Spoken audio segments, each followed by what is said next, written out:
Hello, and welcome back to Lord of Heroes News on Nyris Gaming.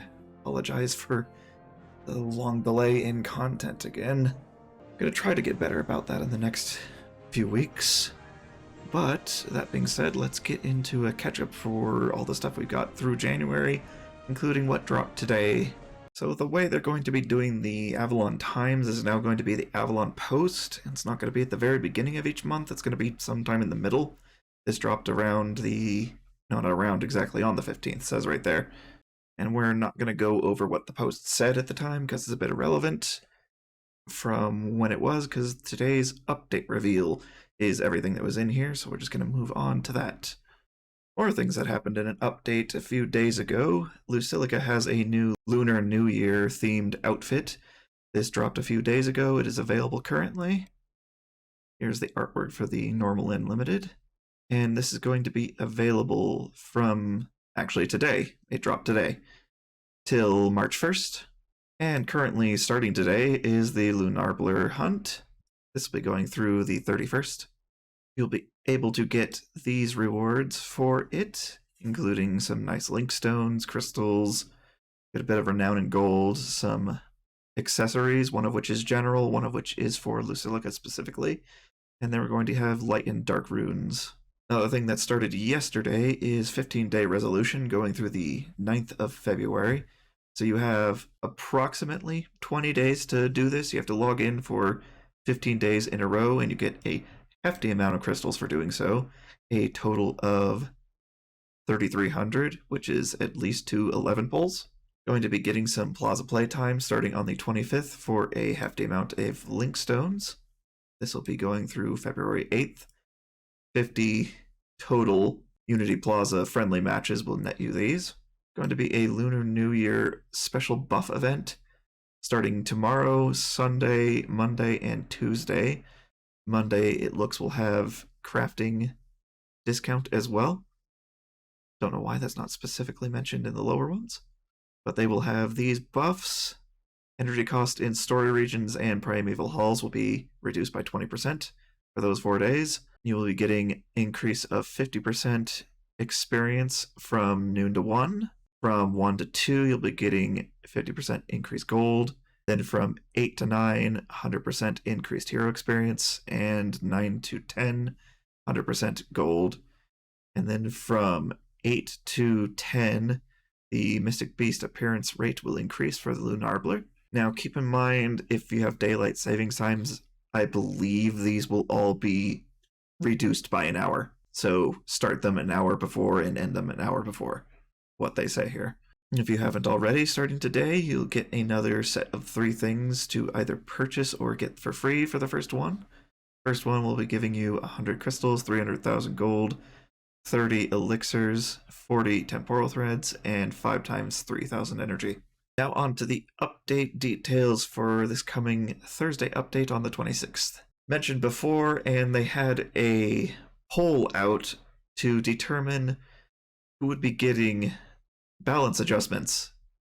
There's a lot of stuff in here specific to characters and in general for effects. Starting with skills with ignores defense will be slightly improved. They're not very specific as to how. Maybe they'll just ignore defense better?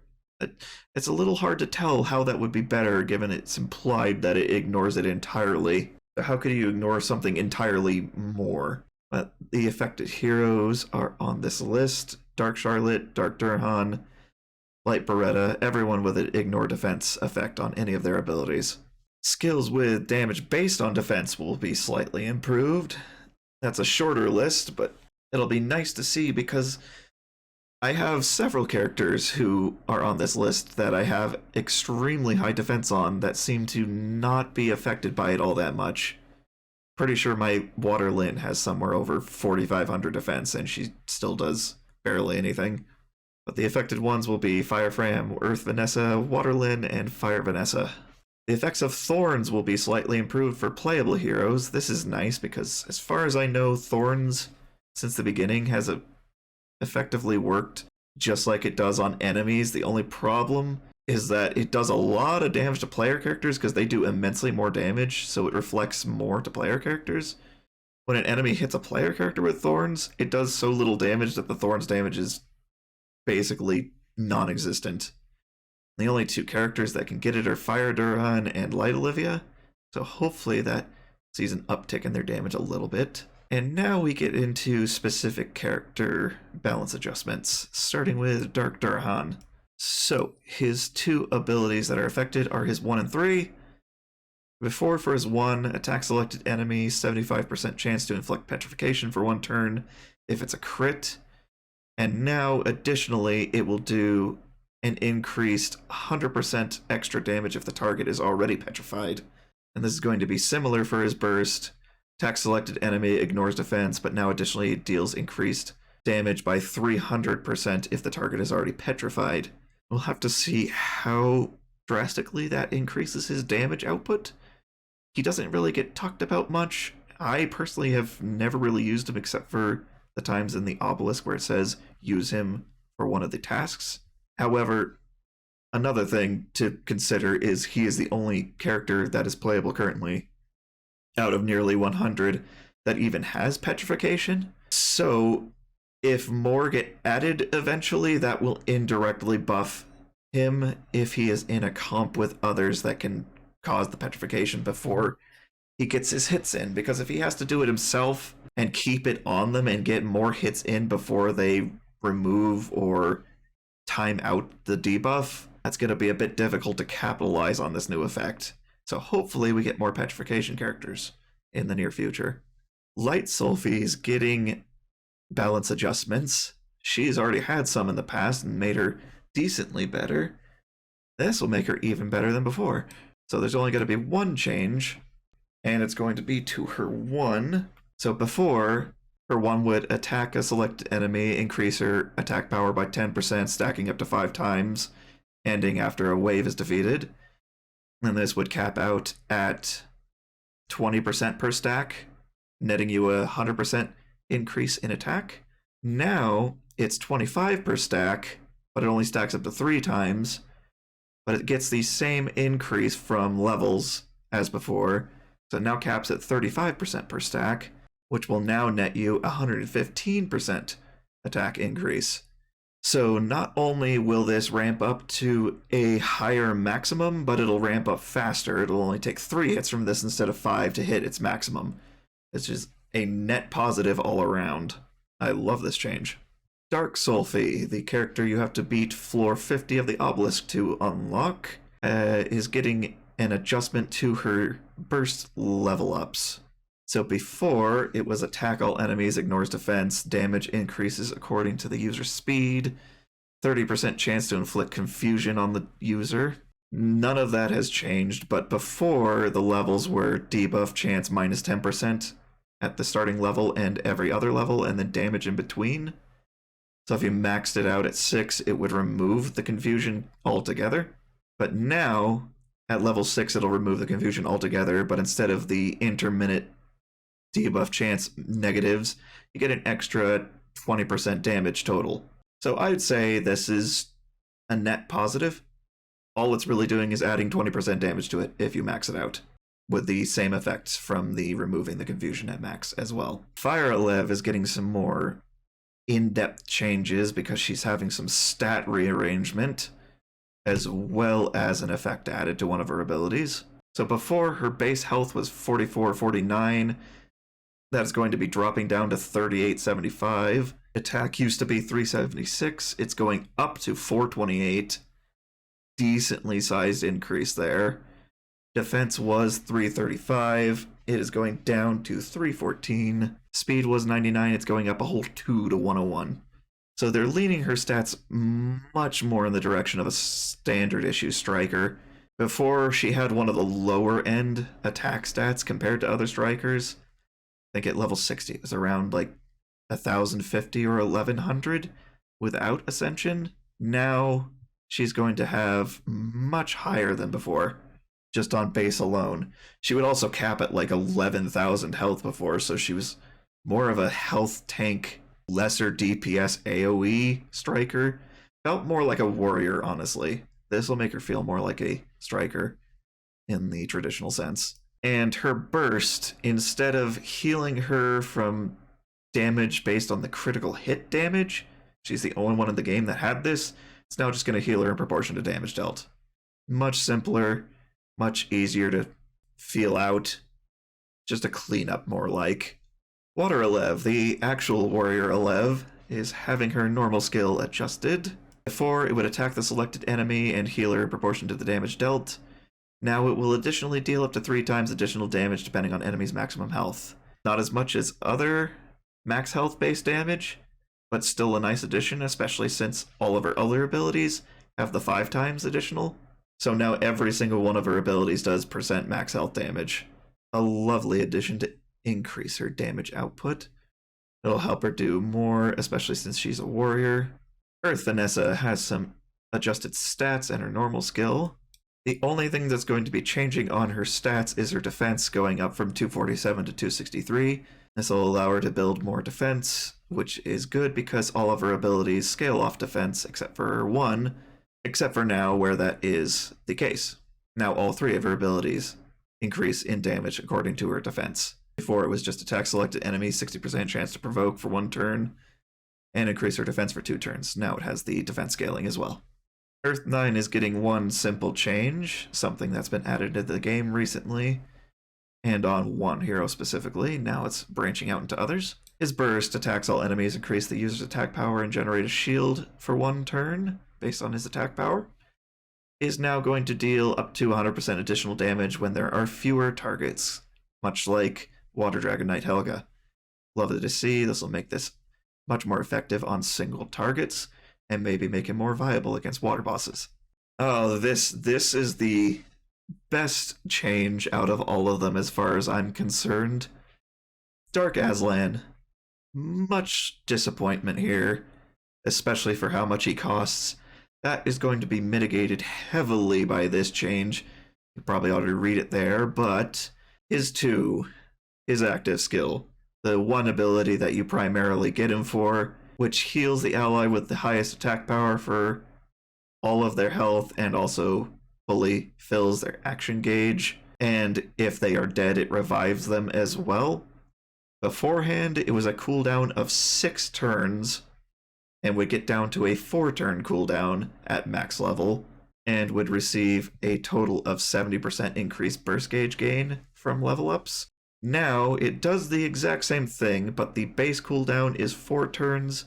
Max level still gets it down another one to a cooldown of 3 turns, and it now receives a full 100% increased burst gauge gain. Buffs all around, this is actually a viable ability with a 3-turn cooldown, especially if you run him alongside Waterlyn. He will be able to do this every other turn if she is firing off her 2 effectively.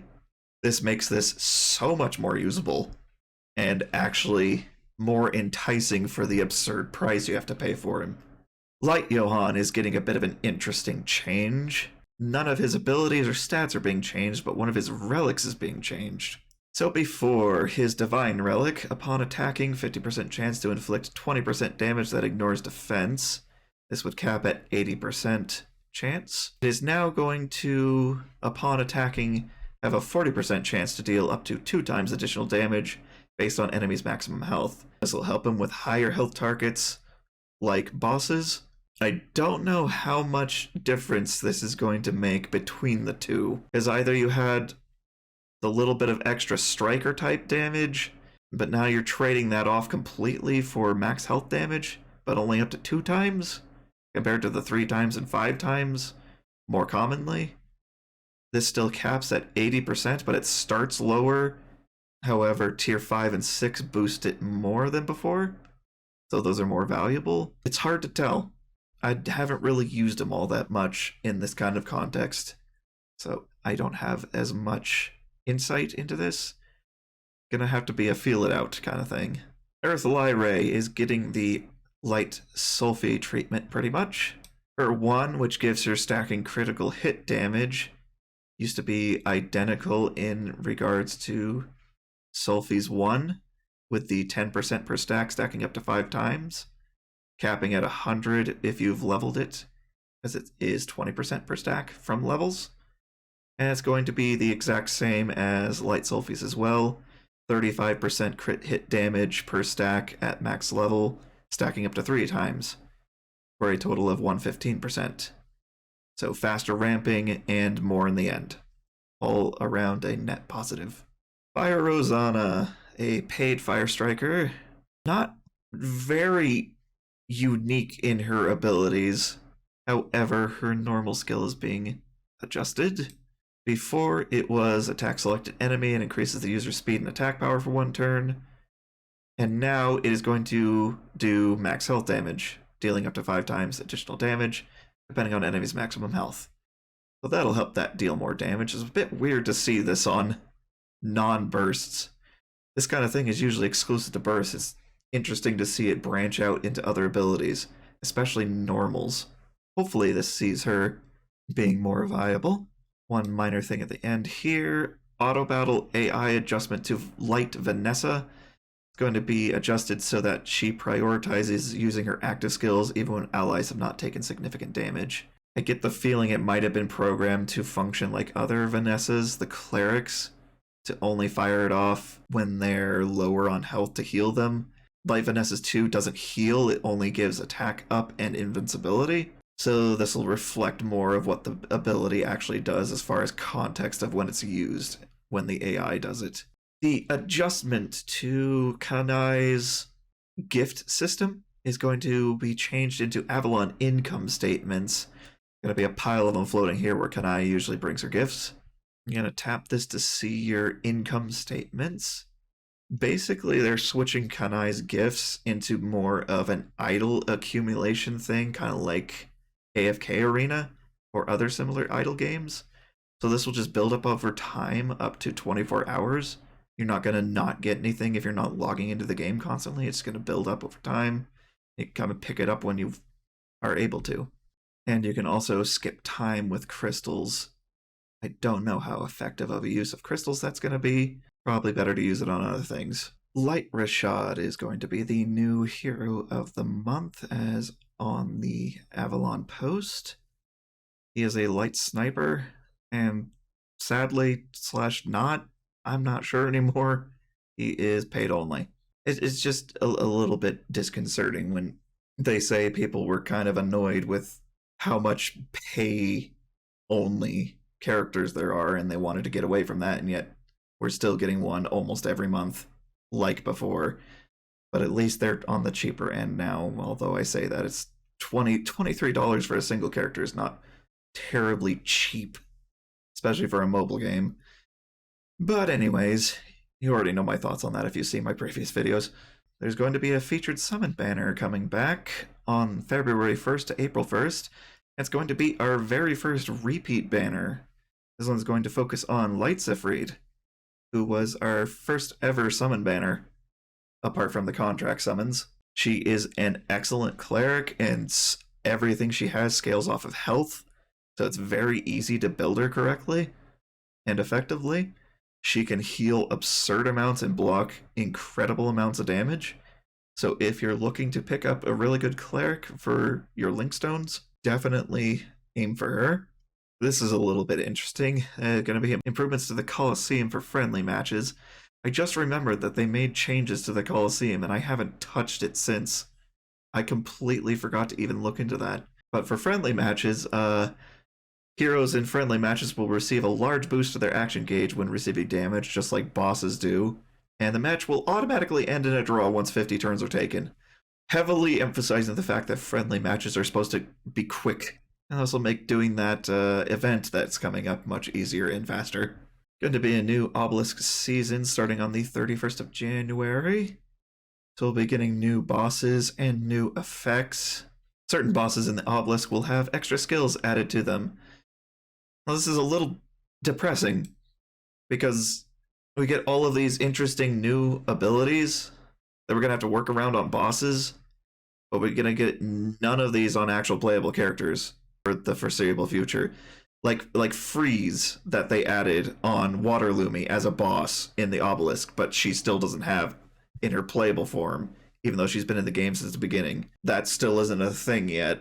So hopefully we see some of this at some point.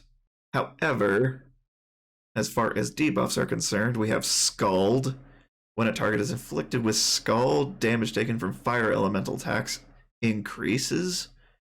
Interesting that this is element specific. Interesting take on things. Exposed weakness. When the target is inflicted with exposed weakness, damage taken is increased for every debuff the target is inflicted with. I would say this is an interesting thing to get some new team comps into, but this is only obelisk bosses, so not yet, unfortunately. And 2 new buffs. Reflect. While it is active, the user will reflect all negative effects to the attacker, so an even nastier immunity. Not only will it make them immune to debuffs, but it'll project them onto the inflictor.